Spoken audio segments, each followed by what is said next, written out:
Most of you might not be agree with me or even cursing me when you read this statement that fear of CSET is baseless. I would say it's completely baseless. And trust me when I say this, fear of CSET is completely baseless or illogical या फिर irrational. I mean it and I will try to bust every myth around the CSET in this video. और video के last में आपको 2022 का paper भी solve करके दिखाऊंगा। कुछ क्वेश्चन एज एग्जांपल आपके सामने लाइव डिमॉन्स्ट्रेट करूंगा कि पेपर देखने में जितना टफ लगता है उतना होता नहीं है। देखिए वाई एस्पिरेंट फियर सीसेट का डर लोगों के अंदर क्यों है। पहला पॉइंट ये है कि मोस्ट ऑफ यू थिंक कि paper are getting difficult day by day. 2018 का पेपर देखिए, 2019 का देखिए या फिर 2021 का देखिए, तो डिफिकल्टी लेवल धीरे धीरे बढ़ रहा है। सेकंड ये है कि आपने काफ़ी रिजल्ट्स देखे होंगे जिसमें GS1 में तो काफ़ी अच्छा स्कोर है 115 120, बट वहीं सीसेट में फेल हुए हैं लोग। इवन काफ़ी IITians भी हैं जो कि सीसेट क्लियर नहीं कर पाए हैं, they fail to clear the CSAT. And the third one is कि जो नॉन मैथमेटिक्स बैकग्राउंड से हैं उनके अंदर एक इनहेरेंट फियर होता है। हमने मैथ्स पहले पढ़ा नहीं है, तो जो सीसेट में 3 पोर्शन आता है आपका comprehension, logical reasoning and math, उसमें से पहले ही मैथ का पोर्शन हमारा वीक है। So it would be difficult for us to clear CSAT. But I would say कि ये रियल रीज़न नहीं है जिसकी वजह से लोग सीसेट से डरते हैं या फिर उनको लगता है कि सीसेट में उनके मार्क्स कम आएंगे। रियल रीज़न देखिए ये है जो आपके सामने है। सबसे पहला पॉइंट ये है कि मैक्सिमम लोग ये सोचते हैं कि सीसेट एक क्वालिफाइंग पेपर है तो उसको हम लोग एंड में पढ़ लेंगे, और वो एंड कभी आता ही नहीं है। सेकेंड पॉइंट ये है कि कोई कॉन्क्रीट प्लान नहीं होता है। आपके पास GS1 का प्लान होता है बिकॉज आपको पता है कि GS1 मेरिट बनाता है, बट वहीं सीसेट को आप बहुत इग्नोर करके चलते हो जिसकी वजह से कोई प्लान नहीं बनाते हो आप, ना ही प्रैक्टिस करते हो। नेक्स्ट इज कि आपकी सारी टाइम और एनर्जी GS1 की प्रिपरेशन में चली जाती है। And the last one is कि अगर आप प्रिपेयर भी करते हो GS2 को, सीसेट को, सो आप बैलेंस नहीं मेंटेन कर पाते हो कि GS1 को कितना टाइम देना है और GS2 को कितना टाइम देना है। काफ़ी लोग ये सोचते हैं कि सिर्फ लास्ट के कुछ वीक में हम GS2 कर लेंगे, सीसेट पढ़ लेंगे तो हमारा सीसेट अच्छा हो जाएगा। मैथ्स के कुछ फॉर्मूले देख लेंगे, कुछ कॉम्प्रिहेंशन प्रैक्टिस कर लेंगे तो वहाँ जाके पेपर अच्छा हो जाएगा। But this is not the case. आपको सीसेट के लिए एक प्रॉपर प्लान बनाना होता है। जिस तरह आप GS1 के लिए प्लान बनाते हो, जिस तरह GS1 को पूरा साल देते हो, उसी तरह आपको सीसेट को भी थोड़ा टाइम देना होगा। बिकॉज अगर आप सीसेट में फेल हो जाते हो, सीसेट में क्वालिफाई नहीं कर पाते हो, तो नो मैटर कि GS1 में आपने कितना अच्छा किया है, 200 में से आप 150 ला रहे हो या फिर 180 ला रहे हो, everything would be waste. Your whole 1 साल का मेहनत would go in vain just like that. So जो मिर्ज़ापुर में एक डायलॉग है ना कि अब हमको चाहिए फुल इज्जत, वही बात है कि सीसेट को लोग वो इज्जत नहीं देते हैं जो वो इज्जत डिजर्व करता है, और यही चीज़ आपको प्रीलिम्स में जाके बैक फायर कर जाती है। Now see why I am calling it baseless. सबसे पहला पॉइंट ये है कि आपको सिर्फ 33% स्कोर करना होता है। आप अपने मन में ये फियर लेके चलोगे कि सीसेट बहुत टफ होता है, सीसेट में बहुत लोग फेल होते हैं, इवन जो IIT से पास आउट होते हैं वो भी फेल होते हैं, सो आप कोई भी सब्जेक्ट को अच्छे से पढ़ नहीं पाओगे। सीसेट से ज़्यादा टफ तो GS1 होता है, बट GS1 में लोग प्रिपेयर कर रहे हैं ना, GS1 में लोग अच्छा स्कोर कर रहे हैं। सो ये दिमाग से अपने निकाल दीजिए कि सीसेट बहुत टफ होता है। आपको अपने दिमाग में सिर्फ इतना रखना है कि सीसेट में आपको सिर्फ 33% स्कोर करना होता है। दूसरा यह है कि बहुत सिलेक्टिव अप्रोच होना चाहिए आपका सीसेट में। आपको टोटल 80 में से 80 क्वेश्चन नहीं करने होते हैं, बहुत सिलेक्टिव क्वेश्चन करेंगे। टू बी प्रिसाइज, अगर आप 27 से 30 क्वेश्चन भी एक्यूरेटली सही कर लेते हो तो सीसेट आपका क्लियर हो जाएगा। And the third one is कि पेपर जो होता है हमेशा एक्सपेक्टेड लाइन पे आता है, आपको सरप्राइज नहीं मिलेगा।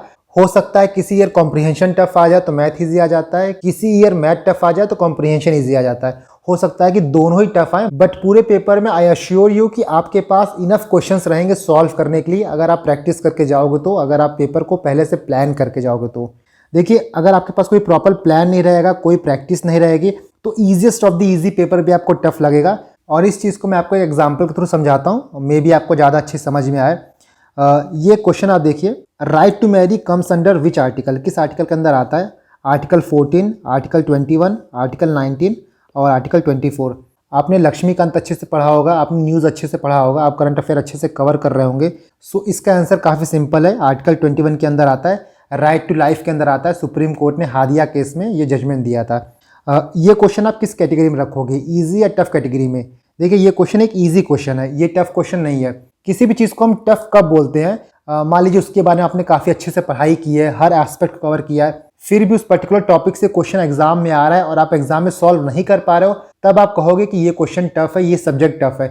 आपने पढ़ाई ही नहीं की है, आपने देखा ही नहीं है, तो वो काला अक्षर भैंस बराबर वाली बात है, आप उसको टफ नहीं कहोगे।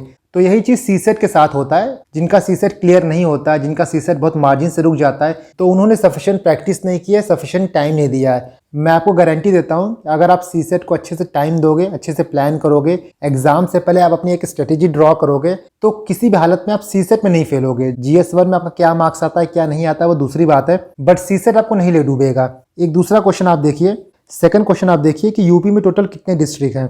आपका पहला ऑप्शन है 1 लाख, दूसरा ऑप्शन है 10 लाख, तीसरा ऑप्शन है 75 और चौथा ऑप्शन है 1 करोड़। यहाँ पे आपको नहीं भी पता होगा कि यूपी में कितने डिस्ट्रिक्ट हैं, फिर भी आप ऑप्शंस देख के जान जाओगे कि इसका आंसर होगा 375 डिस्ट्रिक्ट्स। ऐसा क्यों हुआ? क्योंकि कई बार ऐसा होता है कि क्वेश्चंस टफ नहीं होते बल्कि ऑप्शंस टफ होते हैं। इसी क्वेश्चन को आप ऐसे देखो, यूपी में कितने डिस्ट्रिक्ट हैं, 74, 75, 72 या 76। यहाँ अगर आपको ये नहीं पता होगा तो ये क्वेश्चन आपके लिए टफ होगा। सो सीसेट को भी सॉल्व करने के लिए आपको ये 3-4 फॉर्मूले अपने ध्यान में रखने हैं। पहला पॉइंट ये है कि आप प्रैक्टिस नहीं करोगे, आप प्रॉपर प्लान नहीं बनाओगे तो क्वेश्चन कितना भी इजी आए, क्वेश्चन कितना भी सिंपल आए, आप सॉल्व नहीं कर पाओगे, आपके लिए टफ रहेगा ही रहेगा। दूसरे एग्जांपल से आप ये कंक्लूड कर सकते हो कि कई बार ऐसा होता है, खासकर कॉम्प्रिहेंशन के क्वेश्चन में, जिसमें कई बार आपको लगेगा कि चारों स्टेटमेंट सही है, तीनों स्टेटमेंट सही है, आप कोई आंसर टिक मार के आते हो, बट फाइनली यूपीएससी उसका कुछ अलग आंसर देता है। सो आपका कैलकुलेशन जो है वो बिगड़ जाता है। नाउ आई होप कि आपके मन में सीसेट को लेकर जो थोड़ा डर होगा कि बहुत ज़्यादा टफ होता है सीसेट निकलता नहीं है, सीसेट को बहुत टाइम देना होता है, वो थोड़ा कम हो गया होगा। नेक्स्ट हम देखते हैं कि सीसेट को आपको कैसे प्लान करना है, और बहुत ही सिंपल स्ट्रेटेजी होती है सीसेट को क्लियर करने की। बीइंग एन इंजीनियर, ऐसा नहीं है कि मैंने जो सीसेट में क्वेश्चन आते हैं उसको पहले पढ़ा है, चाहे आप आईआईटी की प्रिपरेशन में देख लो या फिर इंजीनियरिंग में देख लोगे, जैसे क्वेश्चन सीसेट में आते हैं ना वैसे क्वेश्चन हमको नहीं पढ़ाए जाते हैं। हम इंटीग्रेशन पढ़ते हैं, डिफरेंशिएशन पढ़ते हैं, वेक्टर पढ़ते हैं, बट जिस टाइप के क्वेश्चन सीसेट में आते हैं वैसे क्वेश्चन अलग से प्रैक्टिस करने पड़ते हैं। जो लोग इंजीनियर होंगे वो समझ पा रहे होंगे कि मैं बोलना क्या चाह रहा हूँ। सो नेक्स्ट देखिए सीसेट का पैटर्न क्या होता है। काफ़ी लोग को यही नहीं पता होता है कि सीसेट में 80 क्वेश्चन आते हैं। मुझे बहुत से कमेंट आते हैं कि सर सीसेट में 100 क्वेश्चन आते हैं, 2 मार्क्स का एक क्वेश्चन होता है, बट सीसेट में आपको 80 क्वेश्चन मिलेंगे। पर क्वेश्चन आपको 2.5 मार्क्स का मिलेगा और नेगेटिव मार्किंग जो है वो 0.83 है। 200 मार्क्स का पेपर होगा, 2 घंटे में आपको पेपर कंप्लीट करना होगा। टोटल 3 सेक्शन होता है आपका, मैथ होता है, लॉजिकल रीजनिंग होता है, कॉम्प्रिहेंशन होता है। ये आपका मोटा मोटा वेटेज होता है। मैथ में आपको 30 से 35 क्वेश्चन मिलेंगे, लॉजिकल रीजनिंग में 18 से 20 और कॉम्प्रिहेंशन में 25 से 30। 4-5 क्वेश्चन ऊपर नीचे हो सकता है, बट ऑन एन एवरेज यही ब्रेकेज होता है। आप सीसेट के सिलेबस को देखोगे तो जैसे GS1 में सिलेबस बहुत ही ब्रॉडली डिफाइंड है, उसी तरह सीसेट का सिलेबस भी बहुत ब्रॉडली डिफाइंड है। सिंपली वहाँ पे लिखा है मेंटल एबिलिटी आपसे पूछा जाएगा, basic numeracy up to class 10th पूछा जाएगा आपसे, कॉम्प्रिहेंशन पूछा जाएगा। सो जो एक्चुअल सिलेबस है वो आपको यूपीएससी का प्रीवियस ईयर क्वेश्चंस देख के मिलेगा। ये देखिए सीसेट के कुछ टॉपिक्स हैं और यहाँ मैंने बहुत सिलेक्टेड टॉपिक्स लिखे हैं जिनसे मैक्सिमम क्वेश्चन आता है और जो ईजी होते हैं। इसके अलावा भी काफ़ी चीज़ें हैं जो कि सीसेट में पूछी जाती हैं, बट वो बहुत टफ हो जाता है। यहाँ पे जितनी चीज़ें दी गई हैं उन पे आप मास्टर कर लोगे, उनको आप अच्छे से पढ़ लोगे तो 80 में से आपका 40 से 50 क्वेश्चन आराम से सॉल्व हो जाएगा। और जहाँ पे आपको 27-28 सॉल्व करना है वहाँ आपको 40+ क्वेश्चन सॉल्व करने को मिल रहा है। सो मोर देन इनफ है, इससे ज़्यादा एनर्जी लगाने की ज़रूरत नहीं है। इससे जो बची हुई एनर्जी रहेगी आप GS1 में लगाइएगा। बट जो यहाँ पे टॉपिक्स दिए गए हैं उन टॉपिक्स को आप ट्राई करिएगा कि हर टॉपिक को उठाइएगा, उसके जो फंडामेंटल्स हैं उनको पढ़िएगा, उन पे प्रीवियस ईयर क्वेश्चंस क्या हैं उनको लगाइएगा। उसके बाद कुछ और भी क्वेश्चंस आप टेस्ट सीरीज से प्रैक्टिस कर सकते हो। जैसे आप मैथ्स में देखेंगे तो नंबर सिस्टम काफ़ी इंपॉर्टेंट है, परसेंटेजेस, एवरेजेस, रेशियो प्रोपोर्शन बहुत इंपॉर्टेंट है, प्रॉफिट एंड लॉस से क्वेश्चन हर साल आता है, वेन डायग्राम इंपॉर्टेंट है, स्पीड टाइम एंड डिस्टेंस काफ़ी इंपॉर्टेंट चैप्टर्स है, SCF LCM और and the last one is train और boat stream problems. Logical reasoning में बात करें तो डायरेक्शन के क्वेश्चन हर साल आते हैं, सीटिंग अरेंजमेंट के क्वेश्चंस आते हैं और ये ऐसे क्वेश्चंस होते हैं कि आपको एक स्टेटमेंट मिलेगा उनमें 4 से 5 क्वेश्चन मिल जाएंगे। सो आप एक स्टेटमेंट को, एक अरेंजमेंट को सॉल्व कर लेते हो, आपके 4 से 5 क्वेश्चन वहीं पे सॉल्व हो जाते हैं। उसी तरह ब्लड रिलेशन के भी क्वेश्चंस ऐसे आते हैं, क्यूब्स एंड डाइसेस हर साल पूछा जाता है। इसको आप देखिए नेट पे पढ़ लीजिएगा, नेट पे बहुत से सिंपल वीडियोज़ हैं, वहाँ पे आपको विजुअली दिखा के समझा दिया जाएगा। इसके बाद 6th आपका सिलॉजिज्म, इसमें पूछता है जैसे कि all cats are dog, all table are pens, ये भी काफ़ी इजी टॉपिक्स होते हैं। 7th आपका स्टेटमेंट और कंक्लूजन के क्वेश्चंस होते हैं। 8th है पजल और 9th आपका क्लॉक्स एंड कैलेंडर्स। देखिए जो LR है ना, लॉजिकल रीजनिंग, इनमें आप थोड़ा सा प्रैक्टिस करोगे इसके बहुत से क्वेश्चंस बहुत आराम से सॉल्व हो जाते हैं। और आपको पेपर में एक चीज़ ध्यान रखना है कि तीनों पोर्शन जो है ना, लॉजिकल रीजनिंग, कॉम्प्रिहेंशन, मैथ, तीनों पोर्शन को थोड़ा थोड़ा पढ़ के जाना है। ऐसा बिल्कुल मत करिएगा अगर आपका मैथ बहुत अच्छा है, आपको ये पूरा भरोसा है कि मैथ के कोई भी क्वेश्चन आएंगे मेरे गलत नहीं होंगे, सो आप बाकी चीज़ों को थोड़ा इग्नोर कर सकते हो। बट आई वुड सजेस्ट कि जो एवरेज लोग हैं, जो बाकी लोग हैं, वो तीनों सेक्शन को पढ़ के जाएं, बिकॉज मैथ के कुछ क्वेश्चन ऐसे हो सकते हैं जो आपको लगे आपके सॉल्व हो जाएंगे बट नहीं हो पाते हैं। सो आपके पास कॉम्प्रिहेंशन भी रहेगा, लॉजिकल रीजनिंग भी रहेगा। उसी तरह जो कॉम्प्रिहेंशन वाले स्टूडेंट्स हैं जिनका कॉम्प्रिहेंशन स्ट्रॉन्ग एरिया है, उनको लगे कॉम्प्रिहेंशन उनका सॉल्व हो जा रहा है, लेकिन यूपीएससी जब उसका आंसर की निकालती है तो फिर बहुत चीज़ें ऐसी होती हैं कि फाइनली बदल जाती हैं। तो आपके पास लॉजिकल रीजनिंग भी रहेगा, आपके पास मैथ भी रहेगा। इसीलिए never put all your egg in one basket, अपने रिस्क को आप डाइवर्सिफाई करिए। सोर्सेज की बात करें तो मैथ और लॉजिकल रीजनिंग के लिए मैंने आपको अपने सीसर के नोट्स प्रोवाइड किए थे, वो मोर देन इनफ है। उनमें बहुत चीज़ें दी गई हैं, प्रीवियस ईयर क्वेश्चंस भी दिए गए हैं, जो क्वेश्चंस एग्जाम में पूछे गए हैं उन पे नोट्स हैं वो।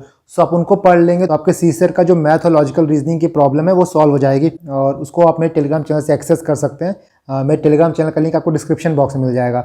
ये आप देख सकते हो सीसर का नोट्स है, जो चीज़ें इंपॉर्टेंट है उनको या तो बॉक्स में लिखा गया है या तो फिर हाईलाइट किया गया है। सो इस चीज़ को आप पढ़ लीजिएगा। इसमें जो जो इंपॉर्टेंट टॉपिक्स मैंने आपको बताए हैं मैथ के, लॉजिकल रीजनिंग के, वो सारे हैं। क्यूब इसमें नहीं है तो क्यूब आप यूट्यूब से पढ़ लेना। और इसके बाद भी किसी को कोई बुक रेफ़र करनी है तो आप अरिहंत की जो सीसेट की बुक आती है उसको रेफ़र कर सकते हो।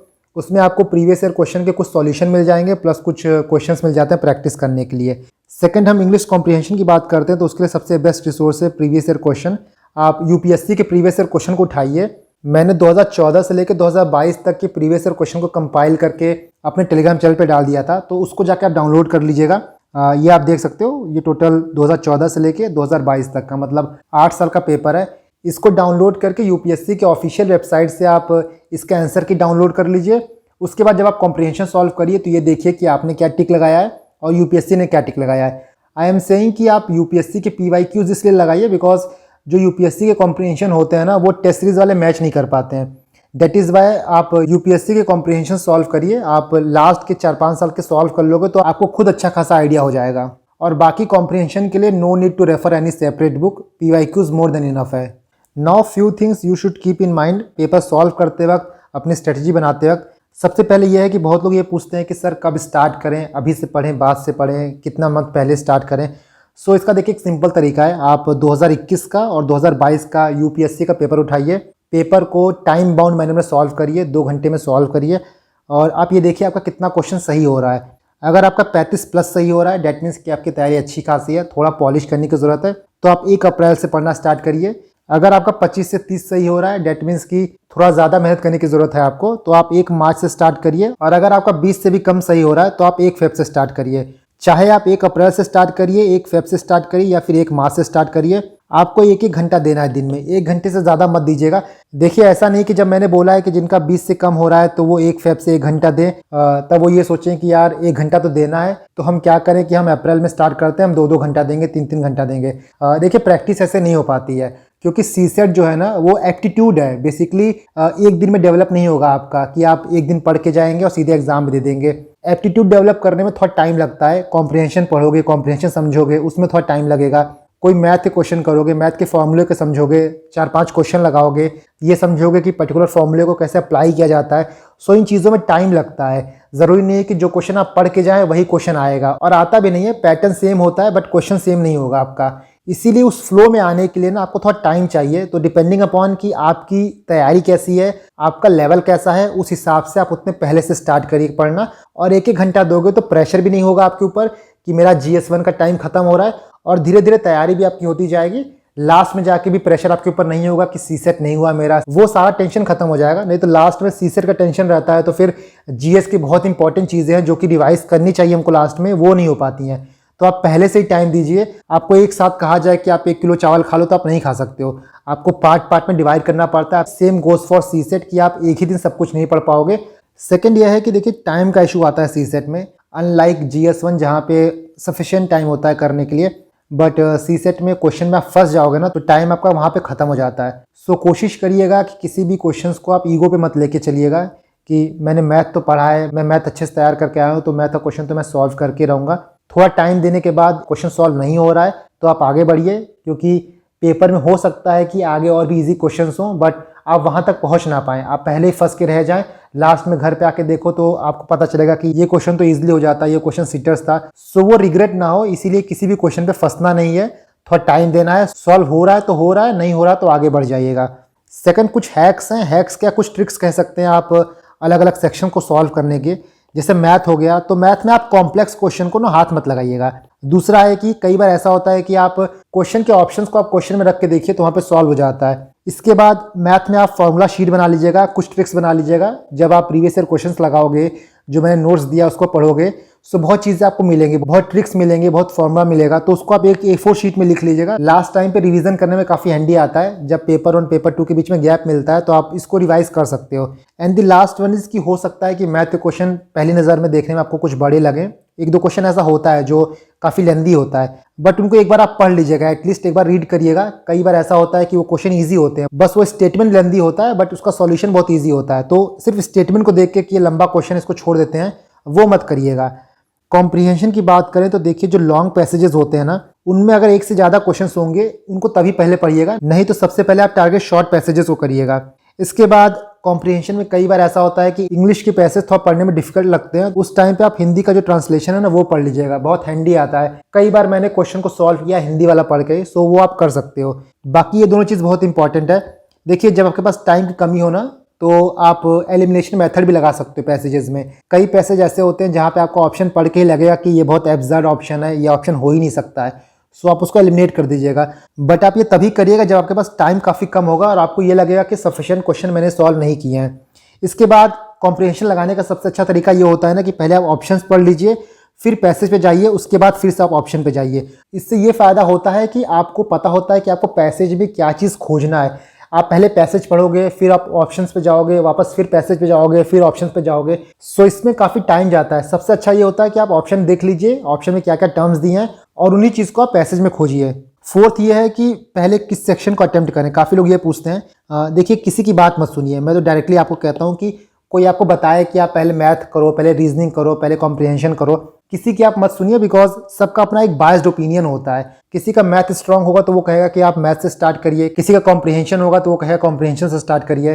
आप जब प्रीवियस ईयर क्वेश्चन लगाओगे, आप जब टेस्ट सीरीज लगाओगे, तो आपको खुद पता चल जाएगा कि किस सेक्शन में आप स्ट्रांग हो, किस सेक्शन के क्वेश्चन आप ज़्यादा सॉल्व कर पा रहे हो, किस सेक्शन में आप ज़्यादा रिस्क ले पा रहे हो।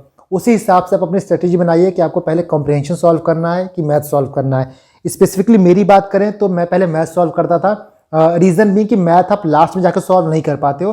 कॉम्प्रिहेंशन हम जल्दी जल्दी पढ़ के टिक तो कर सकते हैं, बट मैथ को टाइम चाहिए होता है, और पेपर की स्टार्टिंग में थोड़ा फ्रेश माइंड होता है ना, तो मैथ के क्वेश्चन सॉल्व हो जाते हैं। सो मैंने ऑलमोस्ट यहाँ पे सारे पॉइंट कवर कर दिए हैं, और आप देख भी रहे होगे कि काफ़ी सिंपल स्ट्रेटेजी है सीसेट को लेके। ये चीज़ आप फॉलो करो। देखिए, मैं बोलूँगा, आप नहीं करोगे, फिर आपको पता नहीं चलेगा कि ये चीज़ आपके लिए काम कर रही है कि नहीं कर रही है। ये चीज़ें आप फॉलो करो, ये चीज़ें आप प्रैक्टिस में लाओ, और आई विल गारंटी यू कि you will never fail in CSAT. इस चीज़ को आप प्रैक्टिकली फॉलो करो and you will see the difference. Now let us solve some question of 2022। हम देखते हैं पेपर को कैसे अप्रोच करना चाहिए। सबसे पहले क्वेश्चन हमारा कॉम्प्रिहेंशन का है। आप ऑप्शंस को देखिए, अभी मैंने पैसेज नहीं पढ़ा है। पहला क्वेश्चन आपसे पूछ रहा है कि unsustainability in production pattern is due to which of the following. First है heavy dependence on fossil fuel, second one is limited availability of resources, and the third one is expansion of recycling. देखो, आप question पढ़ोगे ना, जो मैंने बताया था कि आप ऑप्शन को एलिमिनेट कर सकते हो। यहाँ पे ये एक नेगेटिव टर्म है, अनसस्टेनेबिलिटी इन प्रोडक्शन पैटर्न, ये आपका एक नेगेटिव है। बट थर्ड देखिए, एक्सपेंशन ऑफ रिसाइकलिंग, ये एक पॉजिटिव चीज़ है। ये आपका नेगेटिव हुआ और ये पॉजिटिव हुआ। आपने मेरा पुराना वीडियो देखा होगा जो मैंने 2021 के लिए बनाया था। सो उसमें जो मैंने ट्रिक्स बताया था आपको प्रीलिम्स के लिए, वहाँ पे बताया था कि क्वेश्चन अगर नेगेटिव रहता है तो उसका जो ऑप्शंस रहता है, उसका जो कॉन्सिक्वेंसेज रहेगा, वो भी नेगेटिव होगा, ना कि पॉजिटिव होगा। सो क्वेश्चन में ये पूछ रहा है कि प्रोडक्शन पैटर्न में अनसस्टेनेबिलिटी क्यों है। यहाँ पे एक ऑप्शन दे रहा है कि रिसाइकलिंग का एक्सपेंशन हुआ है इसलिए।